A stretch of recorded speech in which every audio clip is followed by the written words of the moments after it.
Hi hello welcome to my channel Arati Prabhu vlogs. ಈ ಥರ cold ವಾತಾವರಣ ಇದ್ದರೆ ಇನ್ಸ್ಟೆಂಟಾಗಿ ಮನೆಯಲ್ಲಿ ಕೋಡುಬಳೆ ರೆಸಿಪಿ ಹೇಗೆ ಮಾಡೋದು ಅಂತ ನೋಡೋಣ ಬನ್ನಿ. ಗ್ಯಾಸ್ ಮೇಲೆ ಒಂದು ಬಾಳಿಗೆಯನ್ನು ಇಟ್ಟು ಅದಕ್ಕೆ ಬೇಕಾದಷ್ಟನ್ನು ನೀರನ್ನು ಹಾಕಿಕೊಳ್ಳಿ. ಈಗ ಒಂದು ಚಿಟಿಕೆ ಅರಿಶಿನ ಹಾಕಿ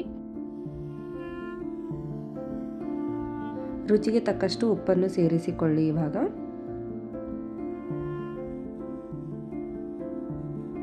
ನಂತರ ಸ್ವಲ್ಪ ಅಜೀವನ್ ಕೈಯಲ್ಲಿ ಉಜ್ಜಿ ಹಾಕಿ ಹೀಗೆ ಹಾಕಿದರೆ ಅಜೀವನ್ ಸುವಾಸನೆ ಇನ್ನೂ ಚೆನ್ನಾಗಿ ಬರುತ್ತದೆ. ಈ ರೆಸಿಪಿಯಲ್ಲಿ ತಿನ್ನುವಾಗ ಬಾಯಿಯಲ್ಲಿ ಅಜೀವನ್ ಬಂದರೆ ಅದರ ಮಜಾನೇ ಬೇರೆನೆ.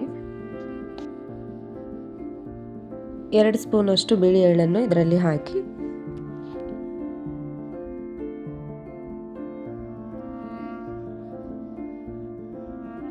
ಇವಾಗ ಚೆನ್ನಾಗಿ ಮಿಕ್ಸ್ ಮಾಡಿಕೊಳ್ಳಿ. ಎಲ್ಲವನ್ನು ನೀರನ್ನು ಚೆನ್ನಾಗಿ ಕುದಿಯುವವರೆಗೂ ಈ ಥರ ಕುದೀತಾ ಇರಬೇಕು. ನೀರು ಕುದಿಯುವಾಗ 1 ಕಪ್ಪಷ್ಟು ಹಿಟ್ಟನ್ನು ಮೈದಾ ಹಿಟ್ಟು ಇದರಲ್ಲಿ ಹಾಕಿ ಚೆನ್ನಾಗಿ ಮಿಕ್ಸ್ ಮಾಡಿಕೊಳ್ಳಿ. ಇವಾಗ ಗಂಟಿಲ್ಲದ ಹಾಗೆ ಎಲ್ಲವನ್ನು ಚೆನ್ನಾಗಿ ಮಿಕ್ಸ್ ಮಾಡಿ.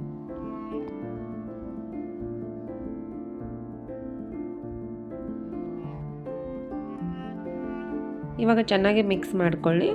ಹಿಟ್ಟು ನೀರಿನ ಜೊತೆಗೆ ಚೆನ್ನಾಗಿ ಮಿಕ್ಸ್ ಆದಮೇಲೆ ಗ್ಯಾಸ್ ಆಫ್ ಮಾಡಿ. ಈಗಲೇ ನಾದಲು ಹೋಗಬೇಡಿ. ಬಿಸಿ ಬಿಸಿಯಾಗಿರುವಾಗ ನಾದಿದರೆ ಕೈಗೆ ಸುಡುತ್ತದೆ. ಅದರಿಂದ ಸ್ವಲ್ಪ ತಣ್ಣಗಾಗಲು ಬಿಡಿ. ಕೈಗೆ ಹಿಡಿಯುವಷ್ಟು ತಣ್ಣಗಾದ ಮೇಲೆ ಹಿಟ್ಟನ್ನು ಚೆನ್ನಾಗಿ ಮಿಕ್ಸ್ ಮಾಡಿಕೊಂಡು ನಿಧಾನವಾಗಿ ನಾದಿಕೊಳ್ಳಿ.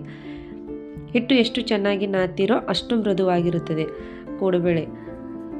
ಆಗ ಕೋಡುಬಳೆ ಕೂಡ ಒಡೆಯದೆ ತುಂಬ ಚೆನ್ನಾಗಿ ಆಕಾರಕ್ಕೆ ಬರುತ್ತವೆ. ಈ ಥರ ಚೆನ್ನಾಗಿ ಹಿಟ್ಟನ್ನು ನಾದಿಕೊಳ್ಳಿ. ಇವಾಗ ಹಿಟ್ಟು ಚೆನ್ನಾಗಿ ನಾದಿಕೊಂಡಿದ್ವಿ ಅಲ್ವಾ. ಈಗ ಹಿಟ್ಟಿನಿಂದ ಸ್ವಲ್ಪ ಸ್ವಲ್ಪ ಉಂಡೆ ತೆಗೆದುಕೊಂಡು ಈ ಥರ ಕೈಯಲ್ಲಿ ಉದ್ದವಾಗಿ ಉರುಳಿಸಿಕೊಂಡು ಚಾಕುವಿನಿಂದ ಬೇಕಾದ ಗಾತ್ರಕ್ಕೆ ಕಟ್ ಮಾಡಿಕೊಳ್ಳಿ, ಅಥವಾ ಕೈಯಿಂದ ಕೂಡ ಮಾಡಬಹುದು. ಮೊದಲು ಎಲ್ಲವನ್ನು ಈ ಥರ ಉದ್ದಗೆ ರೆಡಿ ಮಾಡಿ ಇಟ್ಕೊಳ್ಳಿ. ನಂತರ ಕೋಡುಬಳೆ ಮಾಡೋದಕ್ಕೆ ಈಜಿ ಆಗುತ್ತದೆ. ನಂತರ ಒಂದೊಂದನ್ನು ಕೈಯಲ್ಲಿ ಸುತ್ತಿ ಕೋಡುಬಳೆ ಆಕಾರ ಕೊಡಿ. ಅವಸರ ಮಾಡದೆ ನಿಧಾನವಾಗಿ ಮಾಡಿದರೆ ಎಲ್ಲ ಕೋಡುಬಳೆಗಳು ಒಂದೇ ಥರ ಚೆನ್ನಾಗಿ ಬರುತ್ತವೆ. ಹೀಗೆ ಎಲ್ಲ ಹಿಟ್ಟನ್ನು ಕೋಡುಬಳೆ ಆಕಾರದಲ್ಲಿ ಮಾಡಿ ಒಂದು ತಟ್ಟೆಯಲ್ಲಿ ಎಲ್ಲವನ್ನು ರೆಡಿ ಮಾಡಿಟ್ಟುಕೊಳ್ಳಿ. ಈ ಥರ ಒಂದೇ ಸಾರಿ ಎಲ್ಲವನ್ನು ಮಾಡಿಟ್ಟುಕೊಂಡು ಪ್ಲೇಟಲ್ಲಿ ಜೋಡಿಸಿಕೊಳ್ಳಿ. ನಂತರ ಕರಿಯೋದಕ್ಕೆ ಸುಲಭವಾಗುತ್ತದೆ. ಇದು ಕೇವಲ 5 ನಿಮಿಷದಲ್ಲಿ ರೆಡಿ ಆಗುತ್ತದೆ ಈ ಸ್ನ್ಯಾಕ್ಸ್ ರೆಸಿಪಿ. ನೀವು ಟ್ರೈ ಮಾಡಿ ಒಂದು ಸಾರಿ. ಮಕ್ಕಳು ಸ್ಕೂಲಿಂದ ರಿಟರ್ನ್ ಬರುವಷ್ಟರಲ್ಲಿ ಈ ಥರ ನೀವು ಏನಾದರೂ ಸ್ನ್ಯಾಕ್ಸ್ ರೆಸಿಪಿ ಮಾಡಿಟ್ರೆ ಮಕ್ಕಳು ಬಂದ ನಂತರ ನೋಡಿದರೆ ತುಂಬ ಖುಷಿಪಟ್ಟು ತಿನ್ನುತ್ತಾರೆ. ಆಲ್ಮೋಸ್ಟ್ ಈ ಥರದ ರೆಸಿಪಿಗಳಿಗೆ ಮಕ್ಕಳಿಗೆ ಇಷ್ಟವಾಗೋದು. ಇವಾಗ ಒಂದು ಬಾಳಿಗೆ ಗ್ಯಾಸ್ ಮೇಲೆ ಇಟ್ಟು ಅದಕ್ಕೆ ಎಣ್ಣೆಯನ್ನು ಹಾಕಿ ಚೆನ್ನಾಗಿ ಕಾಯಲು ಬಿಡಿ. ಎಣ್ಣೆ ಚೆನ್ನಾಗಿ ಕಾದ ಮೇಲೆ ನಂತರ ನಾವು ಮೊದಲು ರೆಡಿ ಮಾಡಿಕೊಂಡಿರುವ ಕೋಡುಬಳೆಗಳು ಸ್ವಲ್ಪ ಸ್ವಲ್ಪವಾಗಿ ಹಾಕಿ ಉರಿಯನ್ನು ಮಧ್ಯದಲ್ಲೇ ಇಟ್ಟು 2 ಕಡೆ ಸಮವಾಗಿ ಕಂದು ಬಣ್ಣ ಬರುವವರೆಗೆ ನಿಧಾನವಾಗಿ ಕರಿಯಿರಿ. ನಂತರ ಹೊರಗಡೆಯಿಂದ ಚಿಪ್ಸ್ ಸ್ನ್ಯಾಕ್ಸ್ ರೆಸಿಪಿಗಳು ತಂದು ಕೊಡುವ ಬದಲು ಈ ಥರ ಮನೆಯಲ್ಲೇ ನೀವೇ ರೆಡಿ ಮಾಡಿ ಮಕ್ಕಳಿಗೆ ಕೊಡಿ. ತುಂಬಾ ಖುಷಿಪಟ್ಟು ತಿನ್ನುತ್ತಾರೆ. ಇತ್ತೀಚಿನ ದಿನಗಳಲ್ಲಿ ಹೊರಗಡೆ ಸಿಗುವ ಸ್ನ್ಯಾಕ್ಸ್ಗಳು ನಾವು ಆಗಾಗ ತಿನ್ನುತ್ತೇವೆ. ಆದರೆ ಮನೆಯಲ್ಲೇ ಸ್ವಚ್ಛವಾಗಿ ನಮ್ಮ ಕಣ್ಣು ಮುಂದೆ ಮಾಡಿದ ತಿಂಡಿ ತಿನ್ನುವುದು ಯಾವಾಗಲೂ ಒಳ್ಳೆಯದು.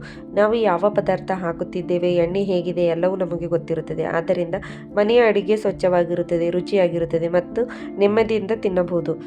ಈ ಇನ್ಸ್ಟೆಂಟ್ ಕೋಡುಬಳೆ ಕೂಡ ಮನೆಯಲ್ಲೇ ತುಂಬ ಸುಲಭವಾಗಿ ಮಾಡುವ ರೆಸಿಪಿ. ಮಕ್ಕಳು ಮತ್ತು ದೊಡ್ಡವರು ಎಲ್ಲರೂ ಖುಷಿಯಾಗಿ ಸವಿಯಬಹುದು. ಆದರೆ ಇದು ಕರಿದ ತಿಂಡಿ ಆದ್ದರಿಂದ ಹಿತವಾಗಿ ತಿನ್ನುವುದು ತುಂಬಾ ಒಳ್ಳೆಯದು. ನೋಡಿ ಎಷ್ಟು ಸುಂದರವಾಗಿ ಕರೆಕರೆಯಾದ ಕೋಡುಬಳೆ ರೆಡಿಯಾಗಿದೆ. ಹೊರಗಡೆ ಕರೆ ಒಳಗಡೆ ಮೆತ್ತಗೆ, ತಿನ್ನುವುದಕ್ಕೆ ತುಂಬಾ ರುಚಿಯಾಗಿರುತ್ತದೆ. ಈ ಇನ್ಸ್ಟೆಂಟ್ ಕೋಡುಬಳೆ ರೆಸಿಪಿಯನ್ನು ತುಂಬ ಕಡಿಮೆ ಸಮಯದಲ್ಲಿ ಮಾಡಬಹುದು. ಮಳೆಗಾಲದಲ್ಲಿ ಬಿಸಿ ಬಿಸಿ ಚಹಾ ಅಥವಾ ಕಾಫಿ ಜೊತೆ ತಿಂದರೆ ಅದರ ರುಚಿಯೇ ಬೇರೆ. ನೀವು ಒಮ್ಮೆ ಈ ರೆಸಿಪಿಯನ್ನು ಮಾಡಿ ನೋಡಿ ಹೇಗಾಯಿತು ಅಂತ ಕಮೆಂಟ್ನಲ್ಲಿ ತಪ್ಪದೇ ತಿಳಿಸಿ. ನಿಮ್ಮ ಅಭಿಪ್ರಾಯ ನನಗೆ ತುಂಬ ಸಂತೋಷ ಕೊಡುತ್ತೆ. ಕಮೆಂಟ್ನಲ್ಲಿ ಉತ್ತರ ಕೊಡಲು ಮರಿಬೇಡಿ. ವಿಡಿಯೋ ಇಷ್ಟವಾದರೆ ಒಂದು ಲೈಕ್ ಮಾಡಿ, ನಿಮ್ಮ ಸ್ನೇಹಿತರು ಮತ್ತು ಮನೆಯವರ ಜೊತೆ ಶೇರ್ ಮಾಡಿ. ಇಂತಹ ಸರಳ ಹಳ್ಳಿ ಸೊಗಡಿನ ಮತ್ತು ಮನೆಯ ರುಚಿ ಅಡುಗೆಗಳನ್ನು ನೋಡಲು ನಮ್ಮ ಚಾನಲ್ಗೆ ಸಬ್ಸ್ಕ್ರೈಬ್ ಮಾಡಿ. ಬೆಲ್ ಐಕಾನ್ ಒತ್ತಿ ಹೊಸ ವಿಡಿಯೋಗಳ ನೋಟಿಫಿಕೇಷನ್ ಅನ್ನು ಪಡೆದುಕೊಳ್ಳಿ. ನಿಮ್ಮ ಪ್ರೀತಿ ಮತ್ತು ಬೆಂಬಲ ಹೀಗೆ ಸದಾ ಇರಲಿ. ನಮ್ಮ ಮನೆಯ ಸಾಂಪ್ರದಾಯಿಕ ರೆಸಿಪಿಗಳನ್ನು ನಿಮ್ಮೊಂದಿಗೆ ಹಂಚಿಕೊಳ್ಳಲು ನನಗೆ ತುಂಬ ಸಂತೋಷವಾಗುತ್ತದೆ. ಧನ್ಯವಾದಗಳು. ಇದೇ ಥರ ಸಪೋರ್ಟ್ ಮಾಡ್ತಾ ಇರಿ. ಮತ್ತೆ ಮುಂದಿನ ವಿಡಿಯೋದಲ್ಲಿ ಭೇಟಿಯಾಗೋಣ. ನಮಸ್ಕಾರ ಎಲ್ಲರಿಗೂ. ಸಂಜೆ ಸಮಯದಲ್ಲಿ ಒಂದು ಕಪ್ ಬಿಸಿ ಬಿಸಿ ಟೀ ಜೊತೆ ಅಥವಾ ಕಾಫಿ ಜೊತೆ ಇಂಥ ಕರೆಕರೆಯಾದ ಸ್ನ್ಯಾಕ್ಸ್ ಇದ್ದರೆ ಅದರ ಮಜಾನೇ ಬೇರೆ. ಕುಟುಂಬದವರೆಲ್ಲ ಒಟ್ಟಿಗೆ ಕೂತು ಮಾತನಾಡುತ್ತಾ ಈ ರುಚಿಯಾದ ತಿಂಡಿಯನ್ನು ಸವಿಯುವುದು ಖುಷಿಯೇ ವಿಭಿನ್ನ. ಮನೆಯಲ್ಲೇ ಮಾಡಿದ ತಿಂಡಿ ಅಂದರೆ ರುಚಿಯೂ ಜಾಸ್ತಿ, ಸಂತೋಷವೂ ಜಾಸ್ತಿ. ನೀವು ಒಂದು ಬಾರಿ ಈ ರೆಸಿಪಿಯನ್ನು ಮಾಡಿ ನಿಮ್ಮ ಮನೆಯವರ ಜೊತೆ ಕೂತು ಇದರ ರುಚಿಯನ್ನು ಸವಿಯಿರಿ. ಖಂಡಿತವಾಗಿಯೂ ಎಲ್ಲರಿಗೂ ತುಂಬ ಇಷ್ಟವಾಗುತ್ತದೆ.